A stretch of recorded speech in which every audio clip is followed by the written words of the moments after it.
الحمد لله رب العالمين والعاقبة للمتقين والصلاة والسلام على سيد الأنبياء والمرسلين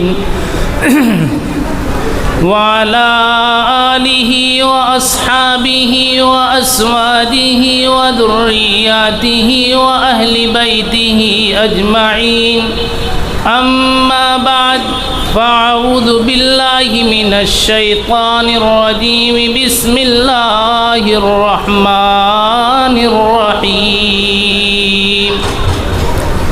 الف لام میم ذالک الکتاب لا ریب فیہ ہدی للمتقین صدق اللہ العلی العظیم.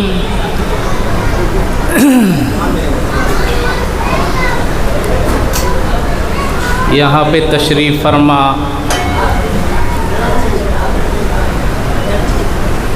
ہم سب کے مخدوم گرامی حضرت مولانا عبدالقدوس صاحب شاکر حکیمی دامت برکاتہم العالیہ اور حضرت مولانا شاہد ناصری صاحب، حضرت مولانا مبیع الحق قاسمی صاحب اور عروس البلاد ممبئی کی مقتدر شخصیات، علماء کرام، دانشوران قوم و ملت اور شانتی نگر اور اس کے علاقے کے غیرور نوجوانوں اور وہ 4 عزیز طلباء جنہوں نے تکمیل حفظ قرآن کیا ہے، میں سب سے پہلے اس جلسے دستار بندی کے لیے اپنے اکابرین میں سے جن دونوں کو میں نوجوان ہمیشہ کہتا ہوں، دنیاوی لحاظ سے تو وہ بوڑھے دکھتے ہیں، حضرت مولانا قاری صدیق صاحب اور حضرت مولانا نعیم الدین صاحب، یہ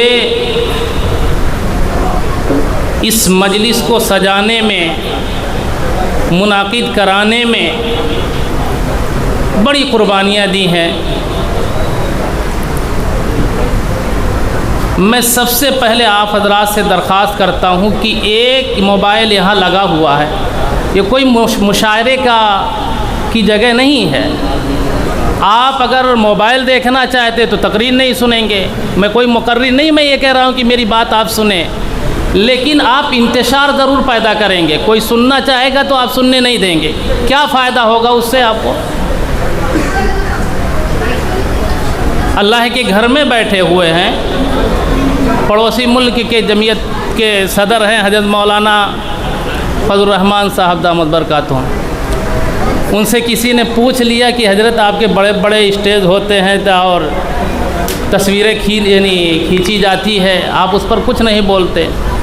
تو انہوں نے فرمایا اس بارے میں تھوڑا علماء کا اختلاف ہے اور لوگ اختلاف کا فائدہ اٹھا رہے ہیں. تو آپ حضرات وہی سمجھتے ہیں.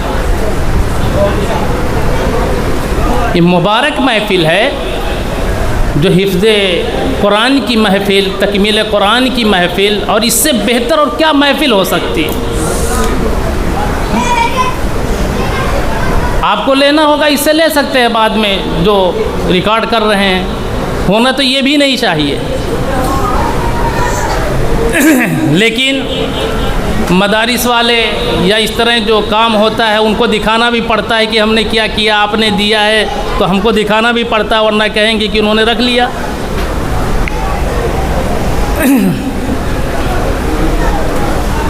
تو میرے محترم بزرگوں، دوستو، الحمدللہ یہ پروگرام کامیابی کی منزل طے کر رہا ہے، اور حضرت مولانا شمیم صاحب دامت برکاتہم نے بہترین نظامت کے ساتھ پورے فرائض انجام دیے. اور بچوں نے بہت بہترین انداز میں اپنی تقاریر، مکالمہ، نعت اور علماء کرام نے پیش کیا۔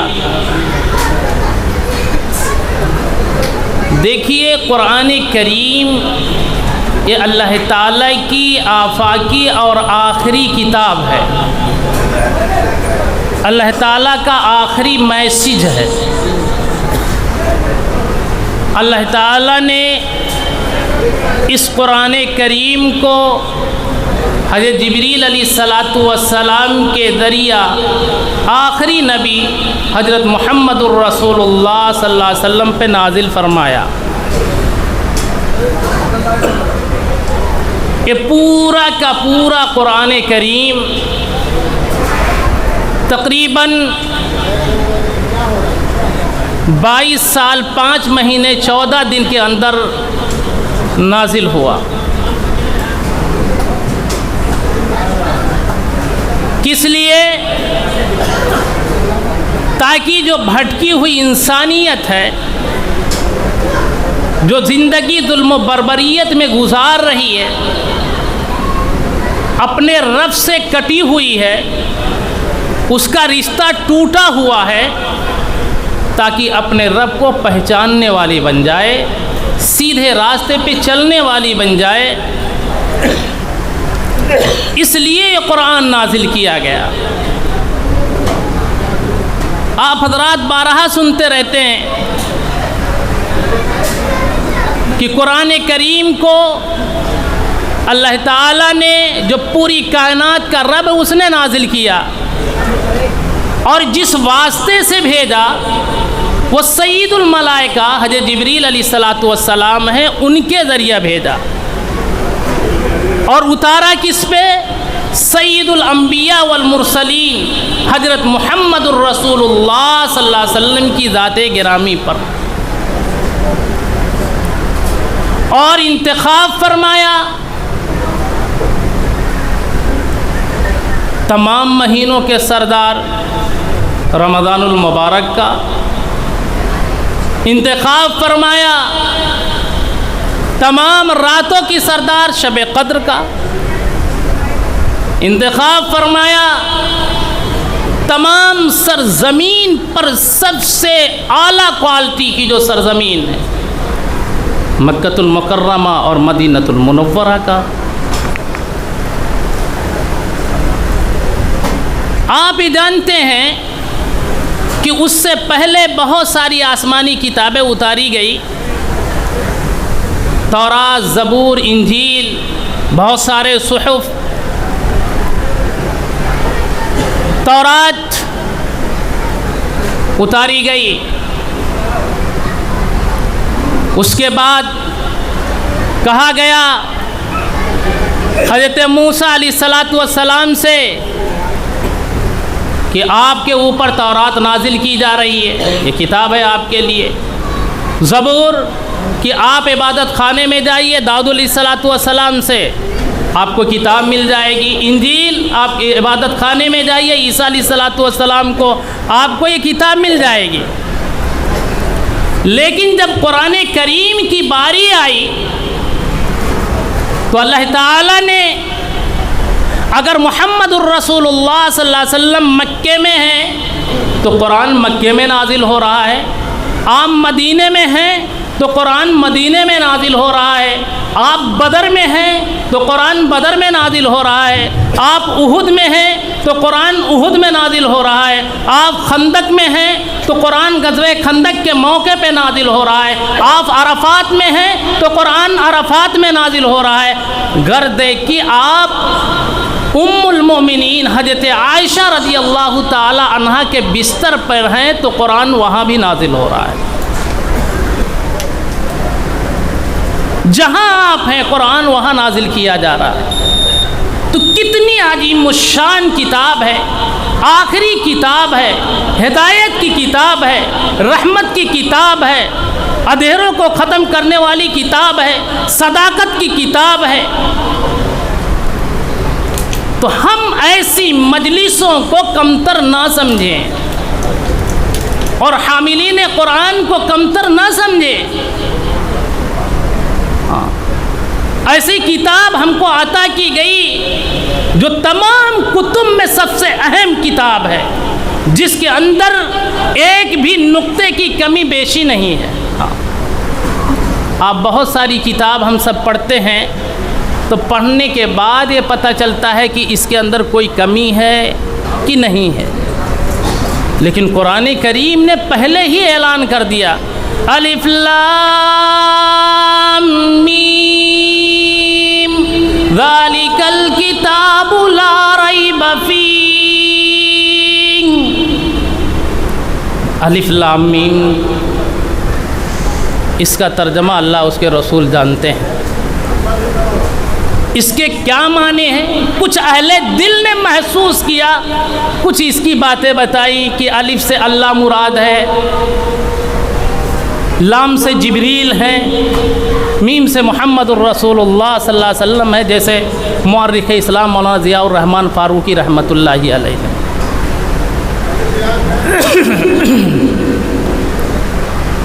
لیکن آگے فرما رہے ہیں اللہ تعالیٰ ذالک الکتاب، یہ اتنی بلند کتاب ہے، اتنی رتبے والی ہے، اتنی عظمت والی ہے، اتنی تعظیم والی ہے، اتنی برکت اور رحمت والی ہے، جس کے اندر کوئی شک ہی نہیں ہے۔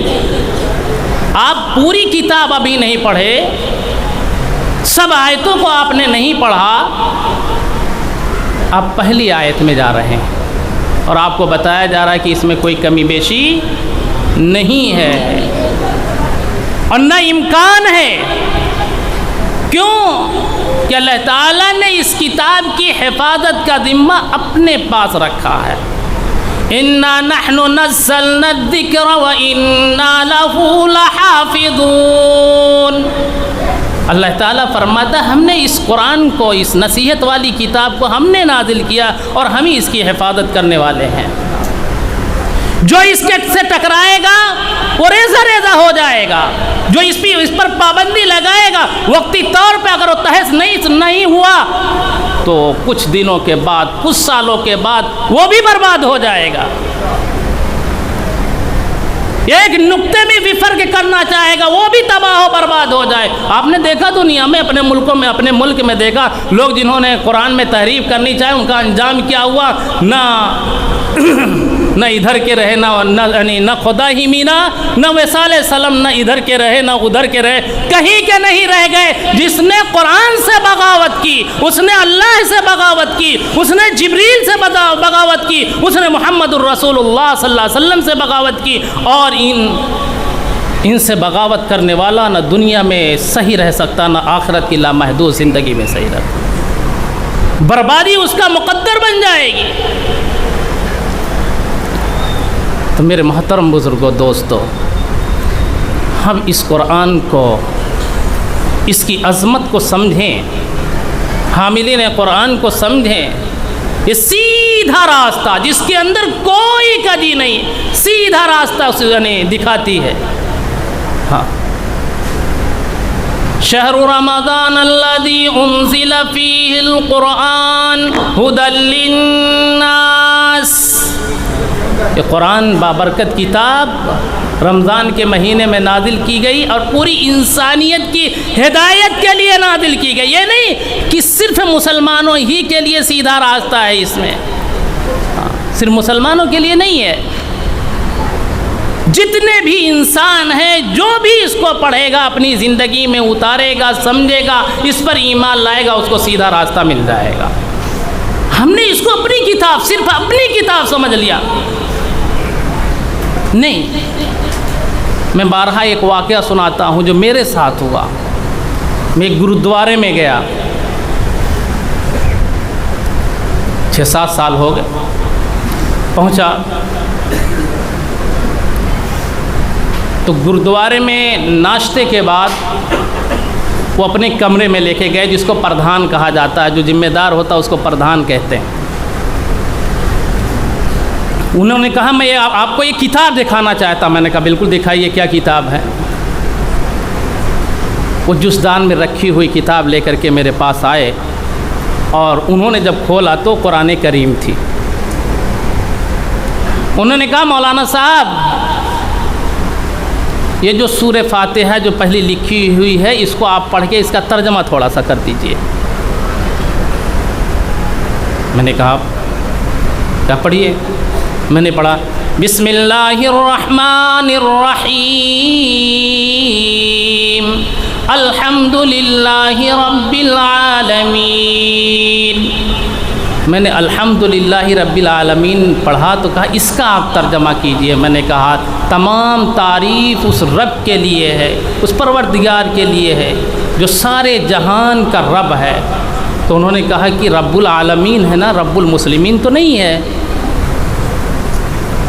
تو آپ لوگوں نے اس قرآن کو کیوں اپنے ساتھ خاص کر دیا؟ ہم کو کیوں نہیں بتاتے آپ؟ تو میں نے کہا ہماری غلطی ہے کہ ہم آپ تک نہ پہنچ سکے، ہم کو آنا چاہیے تھا۔ پھر انہوں نے کہا کہ کبھی کبھی میں ترجمہ پوچھتا رہوں گا، پوچھتے رہتے ہیں کبھی کبھی مجھ سے واٹس ایپ کے ذریعہ۔ پھر کہا مجھے اس قرآن سے محبت ہے، آپ ہمارے اس گرودوارے میں وہ اذان دیجئے جو مکے میں ہوتی ہے اور اسی آواز میں سننا چاہتا۔ میں نے کہا بالکل میں سناؤں گا۔ میں نے گرودوارے میں اذان کی، اللہ اکبر اللہ اکبر۔ اب بتائیے کوئی ہم کو دے گا؟ ہمارے ہاں کوئی آئے کہ میں کچھ پڑھنا چاہتا ہوں اور اس کا مذہب الگ ہم نہیں دے گا، نہیں دینا بھی نہیں چاہیے۔ قومی یکجہتی کا مطلب یہ نہیں ہوتا کہ ہم ان کا مذہب اختیار کر لیں، جیسے آج لوگ سمجھتے ہیں قومی یکجہتی جو آئے وہ کرتے جائیں۔ نہیں نہیں، اسلام نے جو انسانیت اور محبت کا پیغام دیا وہ ہم کو پہنچانا چاہیے۔ تو میں نے اذان کرنا شروع کر دیا، اللہ اکبر اللہ اکبر اللہ اکبر اللہ اکبر اشہد ان لا الہ الا اللہ۔ تو میرے محترم بزرگوں دوستوں، قرآن کو ہم نے صرف اپنی کی طرح، نہ ہم خود پڑھانا چاہتے نہ پڑھنا چاہتے، ہم نے یہ سمجھ رکھا ہے یہ صرف غریبوں کا کام ہے، اور نہ اب ہم ان کو عزت کی نگاہ سے دیکھتے ہیں۔ ہے جو لوگ جو اہل دل ہے، جن کے اندر محبت ہے، جن کو اللہ اس کے رسول سے محبت ہے، وہ آج بھی کرتے ہیں، تعاون بھی کرتے ہیں، عزت کی نگاہ سے دیکھتے ہیں۔ یہ چار جو حفاظ کرام آپ کے ہیں جنہوں نے تکمیل حفظ قرآن کیا ہے، یہ آج اس مجلس کے دولہا ہیں۔ کیا ہیں؟ یہ مجمع کس کے لیے آیا ہوا ہے؟ اور کسی کام کے لیے؟ میں تو صرف اس غرض سے آتا ہوں واللہ کہ ہو سکتا ہے ان کے ساتھ بیٹھنے سے کہیں یہ میرے اوپر، اس گنہگار کے اوپر بھی نظر پڑ جائے اور کہا کہ جو 10 لوگ ہیں اس میں آپ بھی چلیے۔ بڑے محترم ہیں وہ ان کے والدین۔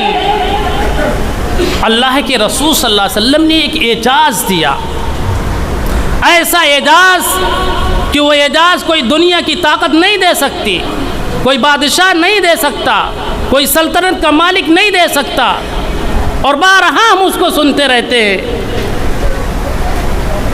خیرکم من تعلم القرآن وعلمہ، تم میں سب سے بہتر وہ ہے جو قرآن کو سیکھے اور سکھائے، جو قرآن کو پڑھے اور پڑھائے۔ یہ ایسا اعزاز ہے دنیا کی کوئی طاقت نہیں دے سکتی۔ اگرچہ ہم بار بار سن رہے ہیں، تم میں سب سے بہتر وہی ہے جو قرآن کو پڑھے اور پڑھائے۔ سب سے بہتر وہ ہیں جنہوں نے حفظ کیا، سب سے بہتر وہ ہیں جن اساتذہ نے ان پر جو ہے محنت کی، سب سے اچھے وہ ہیں جن کے والدین نے یہ ماحول تیار کیا۔ تو سب سے بہتر کون؟ اس میں مخیرین حضرات بھی آتے ہیں۔ مجھے بار بار حضرت مولانا عبدالقدوس شاکر حکیمی صاحب کی بات یاد آ رہی ہے کہ سب کا تعاون اس میں، دکھانا تو نہیں ہے، بتانا تو نہیں ہے، انہوں نے حفظ قرآن کر لیا، مکمل ہوا، یہی تک زندگی محدود نہیں ہے، بلکہ اس قرآن پاک کو ہمیشہ یاد رکھنا ہے، اس پر عمل کرنا ہے۔ اور جب اس پر عمل ہوگا، قرآن کریم کو سیکھ لیا، پڑھ لیا، یاد کر لیا، اپنے وجود میں اس کو بسا لیا، رچا لیا، پیوست کر لیا، ذہن و دماغ میں ڈال لیا اور عمل کیا، تو حضرت معاذ الجہنی رضی اللہ تعالیٰ عنہ راوی ہیں۔ معاذ الجہنی مکے اور مدینے میں مدفون نہیں ہے، بلکہ آپ کے پڑوسی ملک سندھ میں مدفون ہے، ان کی روایت ہے۔ وہ فرماتے ہیں کہ قیامت کے میدان میں حافظ قرآن کے والدین کو نور کا ایک تاج پہنایا جائے گا، اور اس کی روشنی اتنی ہوگی کہ دنیا کا جو سورج ہے اس کے سامنے مات پڑ جائے گا، اور وہ تاج اور وہ قرآن کریم حفظ کرنے والا وہ تو آپ کے گھر ہی میں ہے۔ اب تاج جب پہنایا جائے گا قیامت کے میدان میں، سب کی نفسی نفسی کا عالم ہوگا، کوئی کسی کا پرسان حال نہیں ہوگا، کوئی دیکھنے والا نہیں۔ یہاں سب کی محبت ہوتی تھی، وہاں کوئی محبت کرنے والا نہیں ملے گا، اور حافظ قرآن کے والدین کو تاج پہنایا جا رہا ہے۔ یہ کون لوگ ہیں؟ وہ 4 بچے یا دوسرے مدارس میں حفظ کرنے والے، ان کے والدین۔ یہ سراج السنہ کا بچہ ہے، شانتی نگر میں تنگ گلیوں میں پڑھتا تھا، لوگ اس کو حقارت کی نگاہ سے دیکھتے تھے، لوگ اس کو عزت نہیں دیتے تھے، مدرسہ والوں کو عزت نہیں دیتے تھے، اور یہی وہ بچہ ہے جو یہ غریب بستی میں، غریب سوسائٹی میں، جس کو شانتی نگر کہا جاتا ہے، جو دھیسر کا علاقہ ہے، پڑھتا تھا۔ یہ تاج پہنا ہوا مٹکتے ہوئے جو چل رہا ہے، یہ کون ہے؟ یہ اسی بچے کے باپ اور اس کی ماں ہے۔ آخر یہ فضیلت کیوں ملی ان کو؟ سب کے حالات خراب ہے، سب کے نفسی کے حالات ہیں، کوئی پرسان حال نہیں، کوئی دیکھنے کے لیے تیار نہیں۔ یوم یفر المرء من اخیہ وامہ وابیہ وصاحبتہ وبنیہ، سب ایک دوسرے سے بھاگیں گے، کوئی کسی کو پوچھنے والا نہیں۔ اور حافظ قرآن کے والدین تاج پہنایا گیا۔ کہاں بیٹا کہاں پڑھتا تھا؟ ہاں سراج السنہ میں پڑھتا تھا، میں نے قرآن کو حفظ کیا، اس پر عمل کیا، اپنی زندگی کو قرآن و سنت کے مطابق کیا، آج میرے والدین کو یہ اعزاز دیا جا رہا۔ ہم نہیں چاہتے ہیں اس اعزاز کو، میں نہیں چاہتا اس اعزاز کو، کون نہیں چاہے گا؟ ہاں، اور یہی نہیں، اس کے علاوہ وہ اپنے عزیزوں میں سے 10 لوگوں کو جن کے بارے میں جہنم کا فیصلہ صادر ہو چکا، ان کو لے کے جائے گا۔ اتنا اعزاز حافظ قرآن کو، اتنا اعزاز 10 لوگوں کو، سب کو نفسی کا عالم ہے۔ جنہوں نے فسق و فجور کیا، ایمان کی حالت پہ دنیا سے گئے، ان لوگوں کی، کافروں اور مشرکوں کو تھوڑی ہو سفارش کرائیں گے، تو سفارشی بنے گا، لیکن ان لوگوں کی سفارش نہیں ہوگی جو لوگ دنیا میں یہ کہتے تھے اس کے والدین سے، تم نے اپنے بچے کو عالم کیوں بنایا، ڈاکٹر کیوں نہیں بنایا، تم نے اپنے بچے کو حافظ قرآن کیوں بنایا، انجینئر کیوں نہیں بنایا؟ وہ تنقید کا نشانہ بناتے تھے، اگرچہ وہ رشتہ دار ہوں گے، ان کی شفاعت نہیں کرے گا۔ کہتے نا آج علماء لوگ دنیا کے سب سے غریب لوگ، ٹاپر غریب، حقارت کی نگاہ سے، اتنی حقارت اپنے لوگ۔ میں ابھی مہینہ پہلے ایک جگہ بیان کرنے جا رہا تھا، میں اکثر ٹرین سے ہی سفر کرتا ہوں، فرسٹ کلاس میں میں لیا ٹکٹ، جب اترا وہاں ایک نوجوان داڑھی، مولانا آپ اس میں آپ کبھی نہیں بیٹھے؟ وہ مجھے پہچانتا نہیں، میں نے کیا ہوا؟ یہ فرسٹ کلاس ہے۔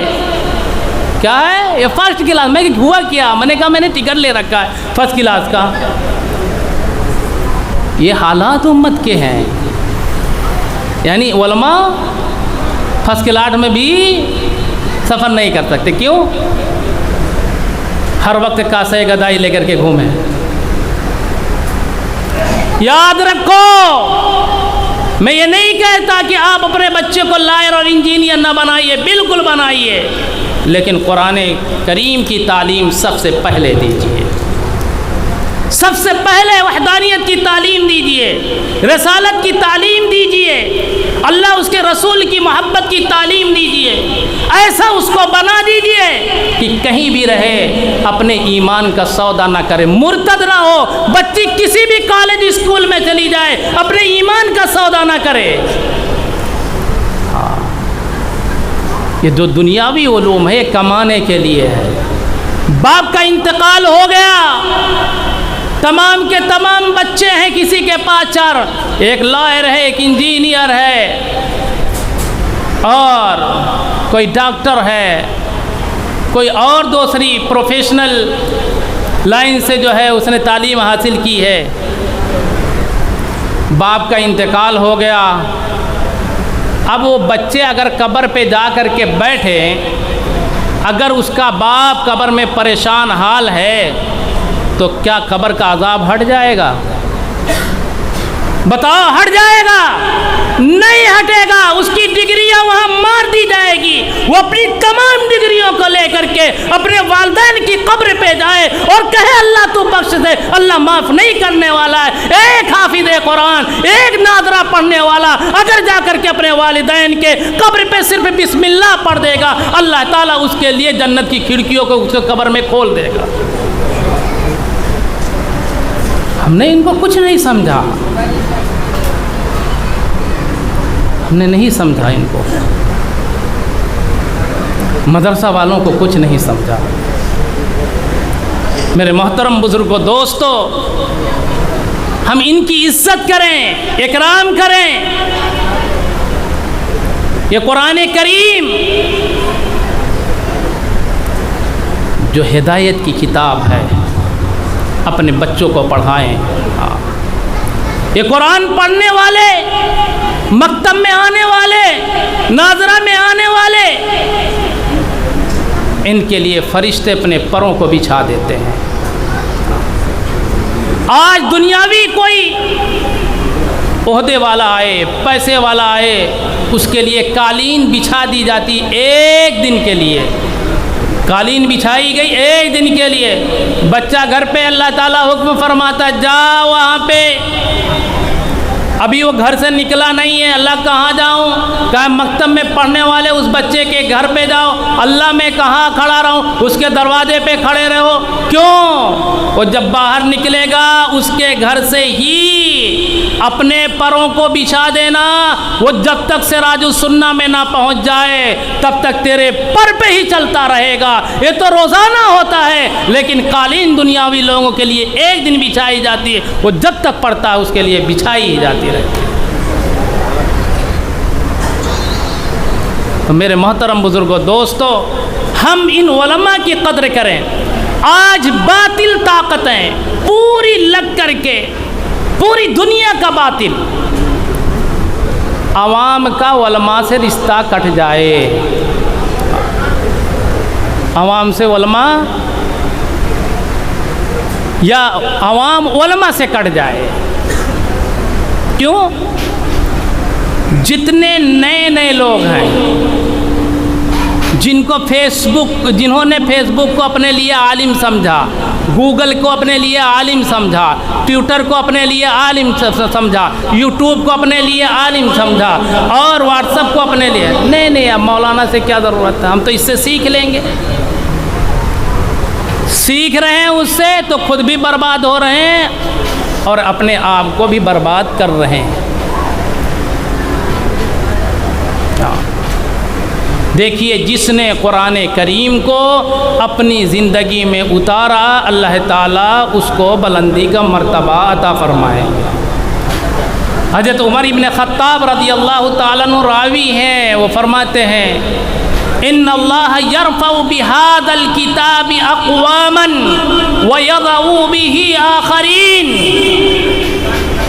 یقیناً اللہ تعالیٰ اس کتاب کے ذریعہ بہذا الکتابی وفی روایت بہذا القرآنی وفی روایت بہذا الکلامی، اس کلام کے ذریعہ اللہ تعالیٰ بہت سارے لوگوں کو بلندی عطا فرماتا ہے اور بہت سارے لوگوں کو ذلیل و خوار کرتا ہے۔ جو لوگ قرآن و سنت پر عمل کرتے ہیں، جو لوگ قرآن میں بتائے ہوئے احکامات پر عمل کرتے ہیں، نبی کریم صلی اللہ علیہ وسلم کی سنتوں پر عمل کرتے ہیں، اللہ تعالیٰ انہیں بلندی عطا فرماتا ہے۔ اور جو قرآن کریم کی ناقدری کرتے ہیں، اس پر عمل نہیں کرتے ہیں، وہ ذلت و خواری کے غار میں گر جاتے ہیں، اندھیرے میں گر جاتے ہیں، بربادی ان کا مقدر بن جاتی ہے۔ لہذا ہم سب کو چاہیے کہ ہم ان حفاظ کرام کی قدر کریں، مدارس کی قدر کریں، مکاتب کی قدر کریں، اللہ والوں کی قدر کریں، علماء کرام کی قدر کریں۔ کریں گے نا انشاءاللہ؟ ٹائم ہو چکا ہے، ہاں، تو قدر کریں اور اللہ تعالیٰ سے دعا کریں کہ ہمارے پاس جن کے پاس اولاد ہے، اے اللہ ان بچوں میں سے کسی نہ کسی بچے کو حافظ عالم بنائیں۔ کریں گے نا انشاءاللہ؟ انشاءاللہ بنائیں گے نا؟ ہم بناتے کیوں نہیں ہیں؟ سمجھتے 5,000 تنخواہ ہوگی، 10,000 تنخواہ ہوگی، ہم کیوں بنائیں؟ بھائی رزاق باپ ہے اس کا، باپ تو رزاق نہیں ہے نا، رزاق اللہ تعالیٰ ہے۔ جب ہم اس طرح ہاتھ کیے رہیں گے، پوری دنیا کر کے جھک کے آپ کو دیکھے جائے گی، ناک رگڑ کے دیکھی جائے گی۔ ہم اپنا ہاتھ کبھی ایسے نہ کریں۔ ہمارے اکابرین نے 2,000 3,000 میں ایسا انقلاب برپا کیا ہے کہ بہت سارے خاندان، بہت سارے لوگ مل کر کے اس طرح سے کام نہیں کر سکے۔ تو ان علماء کو آپ قدر کی نگاہ سے دیکھیے، حقارت کی نگاہ سے نہ دیکھیے۔ یہ سمجھیے ان کے ساتھ اگر بیٹھوں گا تو ثواب ملے گا، حفاظ کرام کے ساتھ بیٹھوں گا تو ثواب ملے گا، اللہ والوں کے پاس بیٹھوں گا تو ثواب ملے گا، مسجد میں آ کے بیٹھوں گا تو ثواب ملے گا۔ لہذا میری آپ تمام حضرات سے مؤدبانہ درخواست ہے کہ سراج السنہ کا دل کھول کر تعاون فرمائے، ہاں دل کھول کر تعاون فرمائیں۔ یہ اللہ والے کام کر رہے ہیں، آپ کے پیسے اگر اس اللہ کی کتاب کے پڑھنے میں لگ جائیں، اللہ کے رسول صلی اللہ علیہ وسلم کی سنتوں پر عمل کرنے کے لیے لگ جائیں، اس سے بہتر آپ کی رقم کہاں استعمال ہو سکتی ہے؟ آپ کسی کے بہکاوے میں نہ آئیے، یہ وہ وقت نہیں ہے کہ بہکاوے میں، جو اللہ نے آپ کو دیا ہے، جہاں بھی آپ کے یہاں مدرسہ ہے اس کا تعاون کیجئے، اور تعاون اس لحاظ سے کیجئے، فخر نہ کیجئے، تکبر نہ کیجئے، علماء پہ احسان نہ جتلائے، بلکہ یہ کیجئے اللہ نے اپنے فضل و کرم سے میرے پیسے کو اچھی جگہ استعمال کروا دیا۔ تو کریں گے نا انشاءاللہ تعالی؟ اللہ مجھے بھی اور آپ تمام حضرات کو کہنے سننے سے زیادہ عمل کی توفیق نصیب فرمائے۔ وآخر دعوانا ان الحمدللہ رب العالمین۔